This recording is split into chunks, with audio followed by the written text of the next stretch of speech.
Kapodra police station વિસ્તારમાં છેલ્લા કેટલાક સમયથી રિક્ષામાં બેસતા પેસેન્જરોને ટાર્ગેટ બનાવી ચોરીની ઘટનાઓ વધી રહી હતી। આ ગેંગ પેસેન્જરને રિક્ષામાં બેસાડી તેમની નજર ચૂકવી બેગ, ખિસ્સા અથવા થેલીમાંથી રોકડા રૂપિયા અને કિંમતી સામાન ચોરી લેતા હતા। એક ફરિયાદના આધારે પોલીસે તપાસ હાથ ધરી હતી, જેમાં પેસેન્જર પાસેથી લાખો રૂપિયાની ચોરી થયાની ઘટના સામે આવી હતી।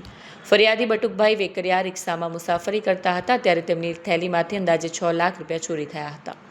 આ ઘટનાને પગલે સર્વેલન્સ ટીમે તપાસ શરૂ કરી હતી અને બાતમીના આધારે ગાયત્રી 3 રસ્તા પાસે 2 આરોપીઓને ઝડપી પાડ્યા।